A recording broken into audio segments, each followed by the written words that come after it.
Jadi apa sih itu teknik sipil? Apakah teknik sipil adalah PNS? Biasanya kalau kita ngomongin tentang sipil, orang-orang bakalan mikir kalau yang dimaksud adalah pegawai negeri sipil. Ternyata bukan ya teman-teman. Yang benar itu adalah teknik sipil merupakan ilmu terapan yang mencakup teknologi, merancang, membangun, dan memelihara serta memperbaiki bangunan. Nah, bangunan yang dimaksud ini beragam banget, mulai dari bangunan rumah sederhana, gedung-gedung bertingkat, jembatan, bendungan, hingga kayak bangunan sarana dan prasarana seperti transportasi, jembatan, bendungan, pengairan, prasarana produksi, hingga bangun-bangunan lepas pantai seperti pada fasilitas pengeboran minyak lepas santai, serta berbagai fasilitas pembangkit dan transmisi energi. Nah, kemudian apa sih itu geomatika? Jadi geomatika adalah sebuah istilah ilmiah modern yang berarti pendekatan yang terpadu dalam mengukur, menganalisis, dan mengelola deskripsi dan lokasi data-data kebumian yang sering disebut sebagai data spasial. Data ini berasal dari berbagai sumber, antara lain satelit-satelit yang mengorbit bumi, sensor-sensor laut dan udara, dan peralatan ukur di daratan. Data tersebut diolah dengan teknologi informasi mutakhir menggunakan perangkat keras dan perangkat lunak komputer. Oke, kita masuk ke bagian isi, bidang teknik sipil.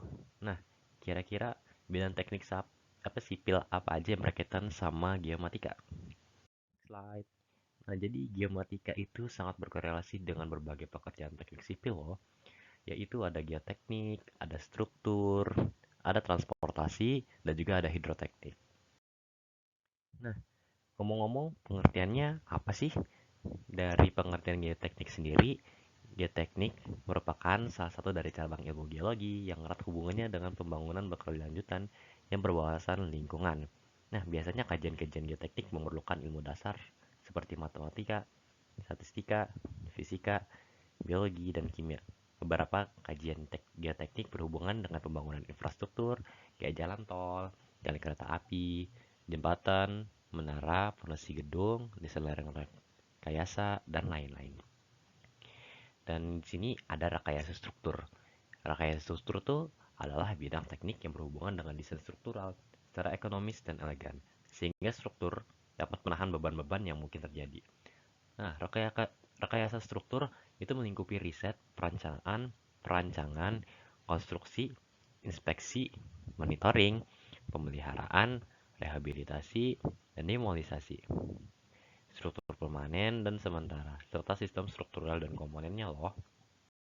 Kemudian kita lanjut ke transportasi. Dari namanya aja udah tahu kan. Jadi dasar rekayasa transportasi adalah seperangkat prinsip, teori panduan, dan pedoman yang digunakan oleh para profesional dalam bidang rekayasa transportasi untuk merencanakan, merancang, mengembangkan, dan mengelola sistem transportasi dan infrastruktur jalan. Nah, dasar ini mencakup berbagai aspek yang terkait dengan transportasi dan lalu lintas dan berfungsi sebagai landasan untuk mengambil keputusan yang baik dalam upaya meningkatkan sistem transportasi. Dan kemudian ke hidroteknik. Nah, hidro itu kalau kita dengar-dengar apa ya? Nah, jadi hidroteknik itu biasa juga disebut sama keairan ya. Mempelajari hal-hal yang terkait dengan perancangan, pembangunan dan pengelolaan, termasuk operasi dan pemeliharaan. Atau biasa kita sebut itu OP bangunan air.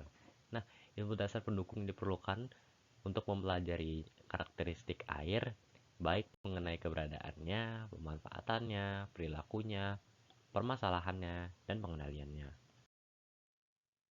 Oke, kita masuk ke bagian kedua, alat-alat.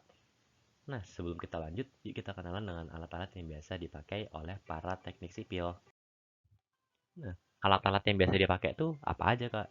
Jadi, biasanya yang kita pakai tuh ada meteran, ada kompas, ada clinometer, ada water pass, ada theodolit, ada total station, dan global positioning system, atau yang biasa kita sebut GPS.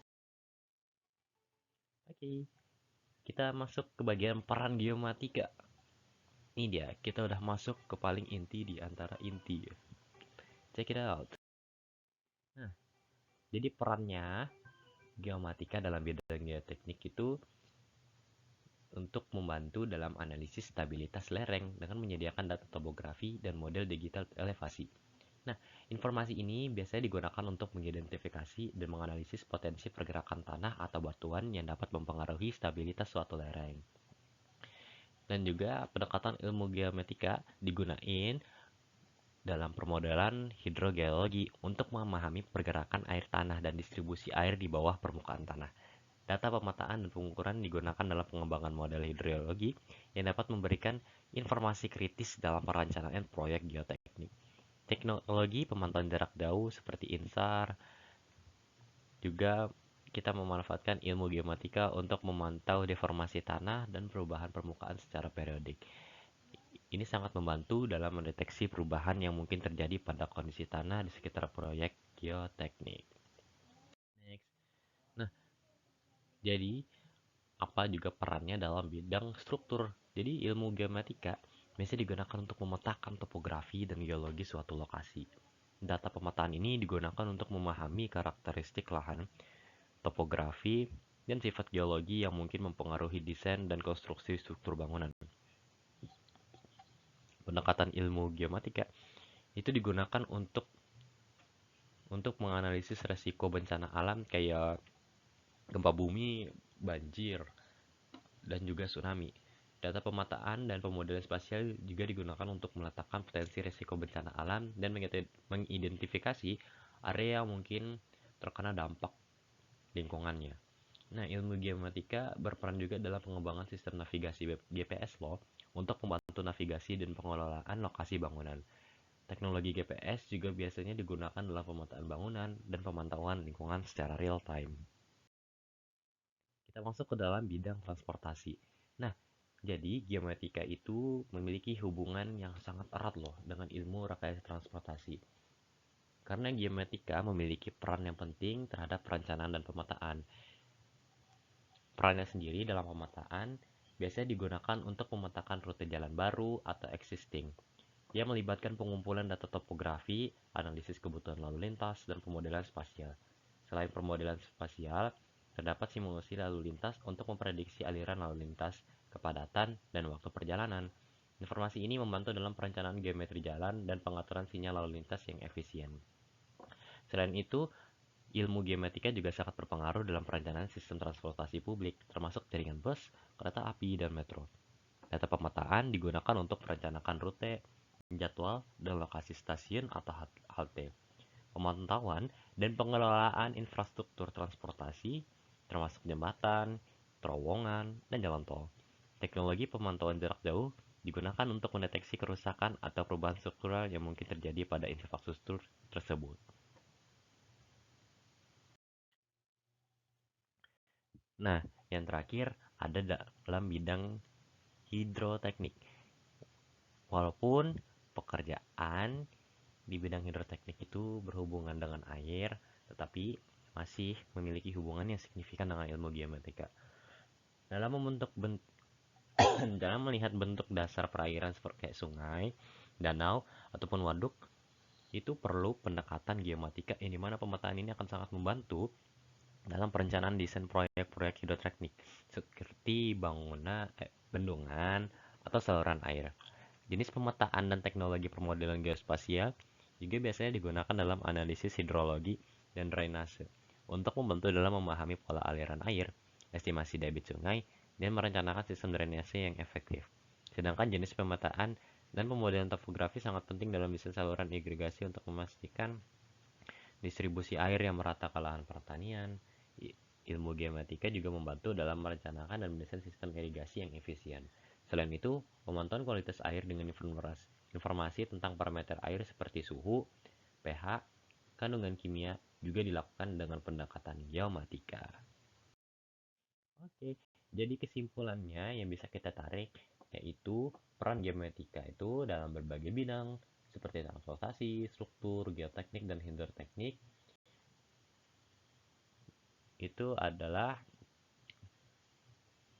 bahwa geomatika merupakan alat yang penting dalam pemetaan, analisis, dan pengelolaan lingkungan geospasial. Nah, dalam konteksnya, seperti transportasi, geomatika membantu dalam pemetaan jalan, analisis lalu lintas, dan perencanaan transportasi publik. Di bidang struktur, geomatika digunakan untuk perencanaan dan pemantauan konstruksi infrastruktur. Dalam geoteknik juga Geomatika memfasilitasi pemahaman terhadap geologi dan kondisi tanah untuk desain konstruksi yang aman. Terakhir, dalam hidroteknik, geomatika berperan dalam manajemen sumber daya air, analisis banjir, dan pemantauan kualitas air. Secara keseluruhan, geomatika merupakan komponen penting dalam memastikan efisiensi, keamanan, dan keberlanjutan dalam berbagai aspek teknik sipil dan lingkungan. Oke, kalau gitu kita tutup dengan sebuah quotes dari John Preble. Arsitek dan insinyur adalah satu di antara orang yang paling beruntung karena mereka membangun monumen mereka sendiri dengan persetujuan publik dan seringkali dengan uang publik. Oke, teman-teman, ini adalah akhir dari PPT kita. Terima kasih sudah menyimak sampai akhir. Selamat tinggal. Bye bye.